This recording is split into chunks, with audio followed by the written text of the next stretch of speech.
السلام علیکم ورحمۃ اللہ وبرکاتہ۔ یہ ایک سوال ہے کہ تحیۃ الوضو کی کیا فضیلت ہے؟ تحیۃ الوضو کا مطلب ہوتا ہے کہ انسان وضو کرنے کے بعد 2 رکعتیں نفل کے طور پہ ادا کرے۔ تحیۃ المسجد کا مطلب ہوتا ہے کہ انسان مسجد میں آئے تو سب سے پہلا کام نماز کا کرے، بیٹھے نہیں، پہلے نماز پڑھے، چاہے وہ جو بھی نماز ہو وہ تحیۃ الوضو مسجد بن جاتا ہے۔ تحیۃ الوضو کی فضیلت میں حدیث وارد ہے۔ آپ صلی اللہ علیہ وسلم کا فرمان ہے، من توضأ فاحسن الوضوء ثم قام فصلى ركعتين لا يحدث فيهما نفسه غفر له ما تقدم من ذنبه۔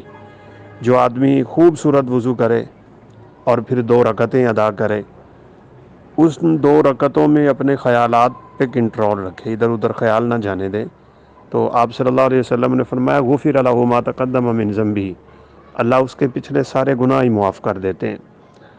سیدنا بلال رضی اللہ تعالیٰ عنہ سے بھی رسول اللہ صلی اللہ علیہ وسلم نے پوچھا تھا، یا بلال بما سبقتنی الی الجنہ، میں کئی دفعہ جنت میں گیا ہوں، یعنی خواب میں بھی اور حقیقی طور پہ بھی، تو تیرے قدموں کی آواز بلال جنت میں آتی ہے، اس کی کیا وجہ ہے؟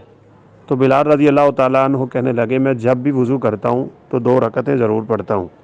تو آپ صلی اللہ علیہ وسلم نے فرمایا بہما، بس پھر یہ ان 2 رکعتوں کی ہی برکت ہے کہ تیرا دنیا میں چلنا، قدموں کی آواز کا جنت میں سنائی دینا، یہ اللہ کی طرف سے انہی برکت یعنی ان 2 رکعتوں کی برکت ہے۔ تو یہ تحیۃ الوضو کی فضیلت صحیح حدیثوں میں ثابت ہے۔ واللہ اعلم۔ السلام علیکم ورحمۃ اللہ وبرکاتہ۔